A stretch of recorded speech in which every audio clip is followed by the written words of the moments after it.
বর্তমান সময়ে বিয়ে-শাদীর কথা চিন্তা করলেই আমরা ১ম এই যে বিষয়টা লক্ষ্য করি সেটা হচ্ছে ছেলে কত টাকা বেতন পায়, ছেলের গাড়ি-বাড়ি কি আছে, ছেলের বাবার কি অর্থ সম্পদ আছে এবং ছেলের ফ্যামিলিরা অনেক উৎসাহ নিয়ে মেয়ের বাবা কতটুকু গহনা দেবে, মেয়ের বাবার গাড়ি-বাড়ি কি আছে, এগুলো আমরা দেখে থাকি। হ্যাঁ, সমাজে চলার জন্য বা জীবন চলার জন্য অর্থনৈতিক আ স্বস্তির দরকার আছে। বাট তার আগে কিন্তু আমাদের দেখা উচিত ২ টা ফ্যামিলি তাদের সঙ্গে অ্যাডজাস্ট হবে কিনা, তাদের মন মানসিকতা কেমন।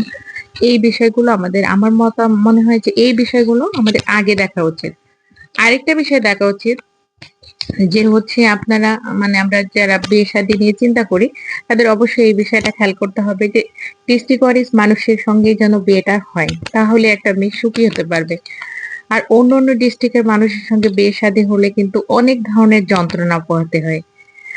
এটা আমার কথা না। আপনারা হচ্ছে খেয়াল করলেই দেখবেন যে যখন একটা অন্য ডিস্ট্রিক্টের মেয়ের সঙ্গে একটা অন্য ডিস্ট্রিক্টের ছেলের বিয়ে হয়, তখন তাদের কালচার মেলে না, তাদের কথাবার্তা মেলে না, কিছুই মেলে না এবং তাদের মন মানসিকতাও মেলে না। কিছু জায়গার মানুষরা তো শেষ পর্যন্ত তাকে মেনেই নিতে পারে না। তো আমরা অর্থনৈতিক বিষয়টা দেখার আগে আমরা দেখব যে না, তাদের ফ্যামিলির মানুষগুলো কিরকম, তাদের মধ্যে আন্ডারস্ট্যান্ডিং কিরকম, এগুলো দেখব আগে। তারপর আর অর্থনৈতিক স্বাচ্ছন্দ্যটা অবশ্যই দরকার আছে কিন্তু তার আগে কিন্তু এই জিনিসগুলো দেখা বেশি জরুরি। দেখা যায় অনেক সময় কি হয় যে হচ্ছে শহরের একটা মেয়ের সঙ্গে গ্রামের একটা ছেলে বিয়ে হলো। গ্রামের পরিবেশের সঙ্গে কিন্তু অনেক সময় অ্যাডজাস্ট করতে পারে না। শহর থেকে একটা মেয়ে গিয়ে গ্রামের সঙ্গে অ্যাডজাস্ট করতে অনেক সমস্যা ফেস করতে হয়।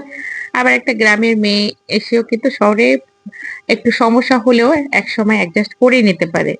তো অবশ্যই আমাদের বিয়ে-শাদীর ক্ষেত্রে আমাদের অর্থনৈতিক স্বাচ্ছন্দ্যের সঙ্গে আগে আমাদের যেটা দেখতে হবে সেটা হচ্ছে ফ্যামিলি ব্যাকগ্রাউন্ড। তাহলেই একটা মেয়ে সুখী হতে পারবে, ভালো থাকতে পারবে। আপনারা কি বলেন?